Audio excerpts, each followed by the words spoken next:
Bulavanak and welcome back to Fiji Village Play. I'm your host, Alipate Narawa. And with me, I've got F96 breakfast show host, Tifa, as well as sports commentator, and also the mouth of the Drua. The voice, you. The voice, that is, the voice. I knew that. But Tifa, one thing coming up on the show this evening, we've got a lot of things. We've got the Oceania Athletics Championship that's happening right now in Darwin. We'll be talking about men's netball. Right. We're doing really well in that area. And also Super Rugby and what are the chances of the swashing Fijian Drua making it into the top 6. The gang are teasing us. We'll let you know what that is coming up in a bit. But straight back into it, the Oceania Athletics Championship, where we're sending our athletes, our youngest athletes from who have done well at the Coca-Cola Games. We've sent them across. We've also got our para-athletes as well taking part. And the first guy that has won Fiji a medal at the Games is Yosef Rakesa. Tifa, you said that you interviewed him a couple of years ago? A couple of years ago, yes. So it was basically for the there was a para games. I would say he was just out of high school. And there was just something about him, his determination. There's always like this cool, calm, collected thing. And you know what? We're from the same area, so it's always going to be like a cool conversation. But seeing him just build from strength to strength, year in, year out, I'm still happy that he's still throwing and he's still competing in the para games. Yeah, well, he threw 27.81 meters in the javelin to claim himself that silver medal. However, we've also got 2 gold medals. Right, we've also got 2 gold medals so far. We've got Farhan Tyrone Ali in the men's under 20 hammer throw. He got a gold in that one. This is after throwing a distance of 34.42 meters. And also in the women's, Kiara Thomas, also for the under 20 hammer throw. Right. She also got a gold medal in that one. So we seem to be doing well in that one. The under 18 boys, 4x1 really. I think you might have seen some of these guys at the Coca-Cola Games. We've got Cholame Sumuturanga, Ebenezer Sokuru, also Asaili Ngando and Kitimbiu. They did pretty well. They did not win gold, but they finished in silver. And imagine, this is them competing against gang that are a bit older than them. Right. And you know what? They come from, some of them, I don't like to say this, but some of them come from bigger programs. And the fact is, hats off to our Fiji Secondary School, student of athletics. Yeah, Fiji Secondary School Athletics Association. So they've been giving Athletics Fiji. Right. They've been giving these kids the opportunity to rub shoulders with some of the, they'll be dubbed as some of the best, in the years to come. And for them to, join in and just have that experience, Iron sharpens iron. We're not always going to be in the other place. We'll place in the top 3 one day. But as for now, we need to crawl before we can walk. So speaking about Ebenezer Sokuru, he also claimed silver in the under 18 boys javelin after throwing 62.16 meters. Salaniata Verival also claimed silver in the under 18 girls javelin final. So we're doing pretty well. More competitions coming up later this evening. Hopefully that we can bag a few more medals from that. Coming up after this, we'll be talking about the men's netball and how the Fiji team are preparing for the World Cup.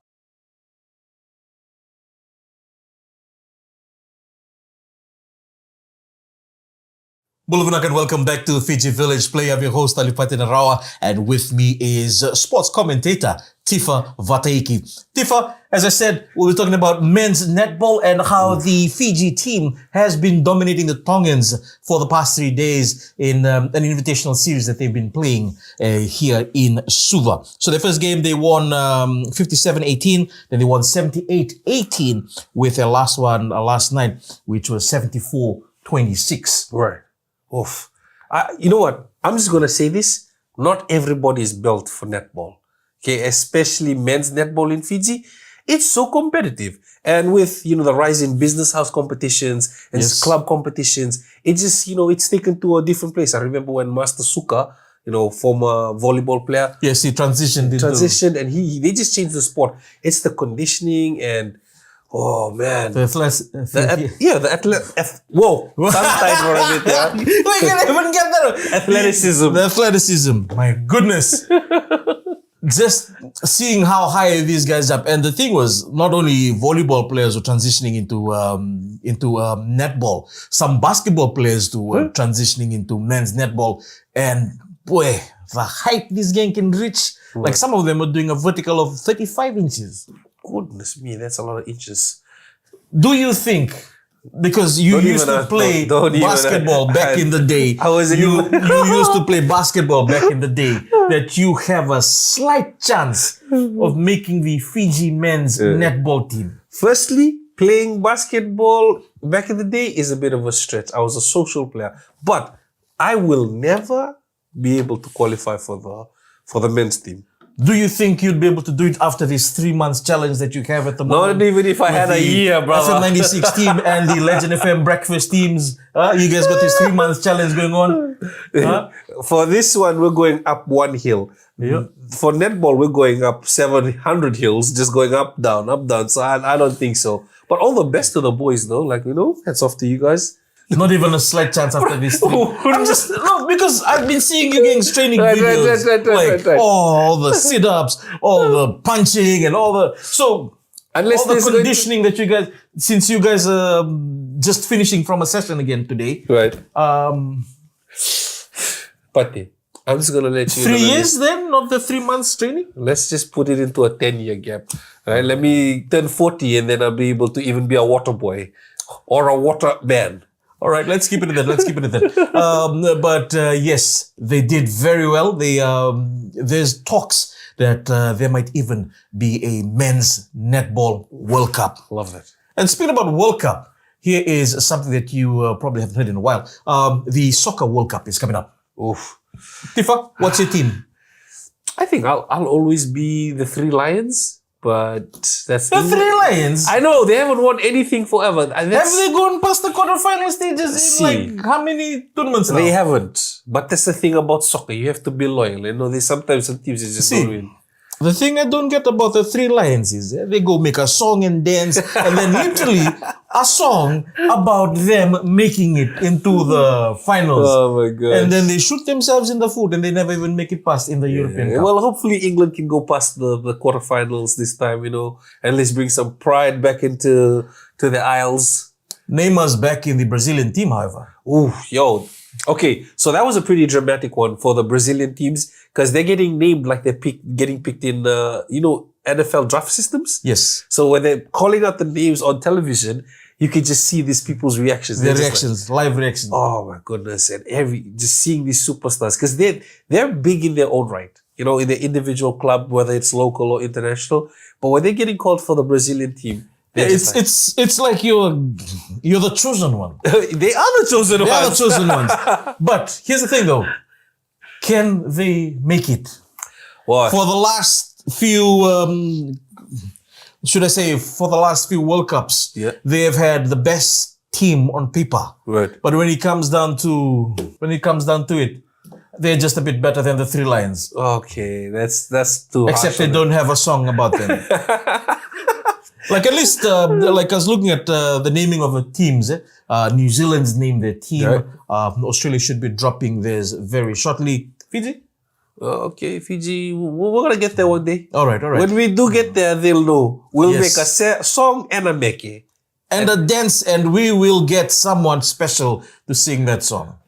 How's your practice coming along? No. Let's get that one up. Hey, coming up after this, we'll be talking about Super Rugby and the chances that Super Rugby gang actually talking the Fijian Drua team up of qualifying for the top 6. So after this.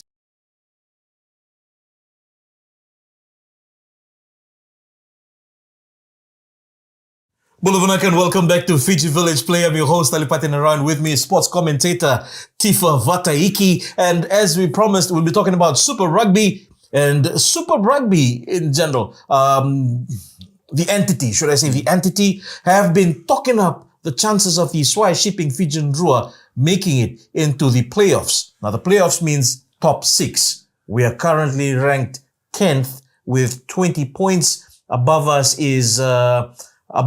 are the Western Force, who will be playing this Saturday at 9:35 p.m. And they're on 22 points. The Highlanders are at 24 points with the Waratahs on 26 points. So, here's the thing. If we win this weekend, a big ask. This is against the Force at their home ground in Perth, where they've been pretty much dominating every big team that has come by. That would mean that we would get up to 26 points and equal with the Waratahs. But here's the thing though. The Waratahs are taking on the Brumbies this week. The Force and the Hurricanes and the Highlanders are playing this week, with the Hurricanes hosting at the Cape Tin. So, who do you think will win in this week's matchup? Let's just take a look at this week's matchup. We've got the Crusaders and the Hurricanes. The Crusaders and the Hurricanes are going against each other? No, sorry. The Crusaders and the Chiefs are playing each other this weekend. I'm a big Crusaders. Okay, Crusaders have not really they had a shaky start, but they're slowly warming up. So, and you know how they get before finals footy. So yes, and also another thing going in their favor is that D-Mac is out for this game. He had a concussion in the last game. Yeah. So as soon as that went down, I think all the Chiefs fans started crying because they knew that coming up this week is they'll be taking on the Crusaders at their new stadium, which is where they are pretty much unbeaten so far. And then last minute try for Alipate Narawa. No. He's currently injured. He's injured? He's injured. He's going to score from the sideline. He's probably good to go next week. Yeah. Or if they make it to the playoffs, the following week. So, yeah. He's out at the moment. But Crusaders Chiefs points. So I would say I'll put it in a close 32-21, sorry. 32-21. Yeah. I'm putting it at 45 to the Crusaders, 12 to the Chiefs. Whew. Come on, man. That's Mana Nation, bro. Okay. Yeah, well, but they're not at home. Yeah, and they don't have their D-Mac and everybody. They don't have their guy, D-Mac. Also, the reason I can say that they screwed up last week is because they played him at fullback. Yeah, he hasn't been playing. At fullback. All right, take a look at the Waratahs and the Brumbies. I'll go Brumbies because I want the draw to go up. Yeah, I'll go Brumbies as well because. And I'm gonna put 52 Brumbies. Not because I have a bad heart or anything, but you know, Stephen Lacombe. Because we have a bad heart. Stephen Lacombe, please, 50. Kerker. Okay, so no bonus for Waratahs. Brumbies 50, Waratahs 10. Okay, Brumbies 50, Waratahs 10. The reason I'm going Brumbies over the Waratahs is after they decimated down Drua last week, 50 points to 35 at the HFC Bank Stadium, which was their last home game. You were there, Tifa. What was it like on the ground? Tension at halftime. Okay, you know, I'm not one person to blame referees, okay, or officiating. But the referee needed something. That something came from the air and all around the surroundings. You know, there was just a couple of calls here and there. But you know what? On the day, we don't know what's happening. The vibe was absolutely electric. The crowd, the Super Crowd, Drua Nation, we love you. Wait, is it just me or is it that like our home games, like Drua tries, are constantly being reviewed? Oh man, it was crazy. Like are constantly being reviewed. Like 2 minutes, they're just looking, hey, did the fella press it down? And yet when that Nawai try, Runaway. It looked like he fumbled that. You know what? But it's a cool story for Apo though. You know, big ups to him scoring in front of. It might have been a good story, but still, guys, please, equality. If you're gonna do Calm down. 10 minutes on replays of the Drua scoring clean, and don't do at least 2 replays on a very touchy. The crowd let them feel that try though. Unfortunately, they didn't do it enough. Yeah. But anyways, yeah, the Drua have got the Force in Perth this weekend. Man, we don't do well traveling to Perth. But moving on from that, everybody else too, man. No one does well in Perth. It's something about changing oceans, though. I think it's the breeze from a different ocean. It just gives you a different vibe. Because, you know, that's a Pacific Ocean and then you have the Indian Ocean and all that kind of... All right, Moana versus the Reds on Saturday. Reds the whole way. I love Moana, but Reds has been on track this year. Hurricanes, Highlanders? I'm going to just go Hurricanes, man. Hurricanes. Highlanders, sorry, Timothy Tabanaway.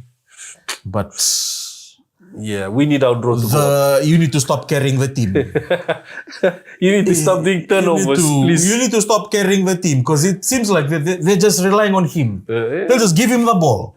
Yeah. Like, not even give him some space. They just give him the ball and hope that he scores. Oh my goodness. Yeah, but looking forward to games this weekend. If you are a Chiefs fan, a lot of prayers coming from their way with them taking on the Crusaders at their home ground this weekend. But hey, let us know who you think will win this weekend's matchups between the Drua and the Force. That's on Saturday. That's the last game. But the first game is the Crusaders versus the Chiefs minus D-Mac. So, and then you've also got Waratahs, Brumbies, Moana, Reds, Right. Hurricanes, and Highlanders. Pretty good setup if you are loving rugby and a big rugby fan, but don't mix too early on Saturday night because by the time the main game starts at 7:05, you'll probably be dope. Okay. So I don't recommend that. Because it's been trialed and tested by our very own Alipate Never. Narawa. No evidence of it whatsoever. Hey, before we finish though, can I just say something? You. Toso Drua Toso. Oh, Let's yeah. go. Even though they did not do well, we'll still cheer them on. Let's go. Let's go.